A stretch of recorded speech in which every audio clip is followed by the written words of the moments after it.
Oke, mahasiswa yang terkasih, saudara-saudara yang terkasih, pada season yang kedua yaitu kita belajar surat Galatia untuk melihat tujuannya, bahwa tujuannya itu Paulus mendengar beberapa guru orang Yahudi mengacaukan orang yang baru bertobat atau dimenangkan Injil dengan memaksa mereka melakukan sunat jasmani dan menerima kuk Taurat Musa, sehingga syarat-syarat yang perlu diselamatkan dan diterima dalam gereja sebagai syarat utama.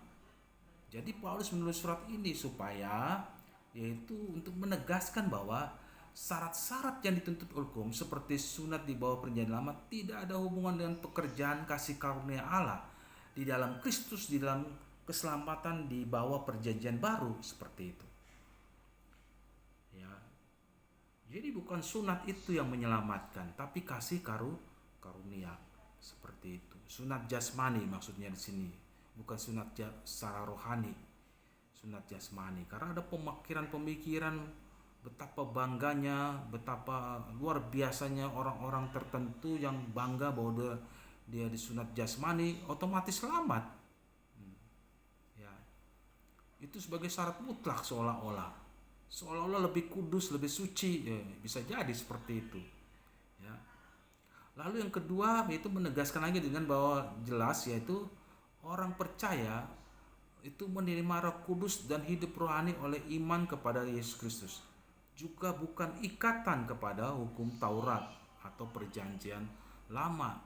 Mereka hidup oleh pimpinan Roh Kudus, ya, dengan iman kepada Yesus Kristus yang telah menyelamatkan mereka, bahwa mereka telah diselamatkan oleh kasih karunia, seperti itu. Nah, itulah bagian-bagian dalam kitab kitab Galatia. Jadi secara ringkas kitab Galatia ini berbicara bahwa ringkasan surat Galatia 1 yaitu Galatia 1 jelaslah bahwa Paulus menyatakan diri sebagai rasul yang berbicara dengan wewenang sebagai rasul. Panggilan dia sebagai rasul bukanlah dari manusia atau oleh karena seorang manusia, tapi oleh Yesus Kristus sendiri yang memanggil dia. Ya. Oleh sebab itu Injil yang diberitakan Paulus pun tidak bertentangan dengan Injil yang ada, karena dia juga yang dia beritakan berasal dari Allah, bukan dari manusia. Saudara bisa lihat di Galatia 1 ayat 11 sampai 12 atau Galatia 1 ayat 15 sampai 17. Sementara Injil yang diberitakan Paulus juga tidak bertentangan dengan Injil-Injil rasul lain, ya. Pasal 2 ayat 1. Jadi semua berkaitan, tidak ada pertentangan Injil yang diberitakan oleh Rasul Paulus dengan rasul-rasul yang lain atau murid-murid Tuhan Yesus. Sementara pasal 1, pasal 2, pasal 3 dan 4 yaitu menjelaskan apa artinya Injil yang murni. Kedua pasal itu menekankan keunggulan Injil di atas hukum Taurat. Ya. Kita melihat beberapa ayat firman Tuhan membuktikan bahwa roh lebih tinggi daripada daging. Pasal 3 ayat 3. Karena iman jauh lebih tinggi daripada melakukan hukum Taurat. Pasal 3 ayat 2. Dibenarkan oleh iman jauh lebih tinggi daripada dibenarkan melakukan hukum Taurat. Pasal 3 ayat 8. Oleh sebab itu lebih baik diterima menjadi anak yang berdasarkan iman daripada menerima upah yang berdasarkan melakukan segala sesuatu. Pasal 4 ayat 1-11. Ini berarti bahwa janji kepada Abraham lebih tinggi daripada janji kepada Musa. Pasal 3 ayat 15 sampai 29. Yang pertama yaitu berdasarkan iman, Kejadian 15 ayat 6, dan sementara yang kedua perjanjian kepada Musa berdasarkan melakukan hukum Taurat, Ulangan 28 ayat 1 sampai 2. Lalu ditinjau dari segi keselamatan, maka hukum Taurat tidak bisa menyelamatkan karena hanya menuntun kita kepada Kristus. Dalam teks aslinya menuntun kepada Kristus, pasal 3 ayat 24. Dalam hal ini Paulus menarik kesimpulan dalam pasal 4 ayat 8 dan pasal 4 yaitu 1 sampai 31 bahwa kemerdekaan di dalam iman atau di dalam Kristus lebih unggul daripada kemerdekaan melakukan atau memenuhi pernyataan hukum Taurat.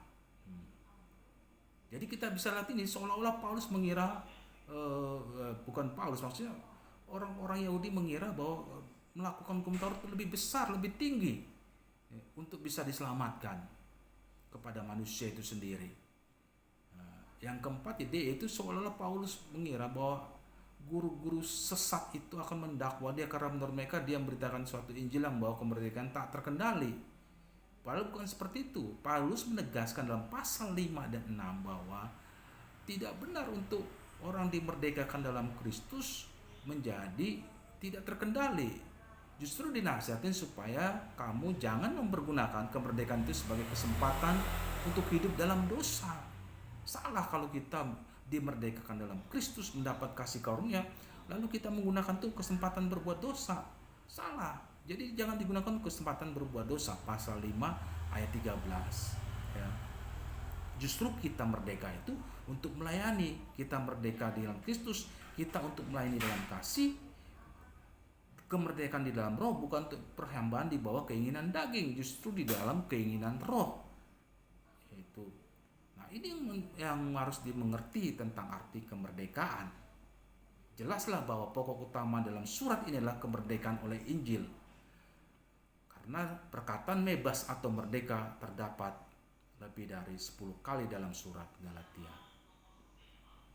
Ya, ini yang kita bisa lihat bahwa saudara bisa lihat garis-garis besarnya dan juga arti kemerdekaan berdasarkan Injil bukan untuk berbuat dosa atau digunakan kesempatan untuk berbuat dosa. Justru kita merdeka untuk melayani Kristus, melayani dalam kasih pasal 5 ayat 1-15 dan digunakan juga untuk kemerdekaan inilah adalah kemerdekaan di dalam roh, bukan perhambaan di bawah daging atau keinginan daging. Pasal 5 ayat 14 sampai pasal 6 ayat 10. Demikianlah surat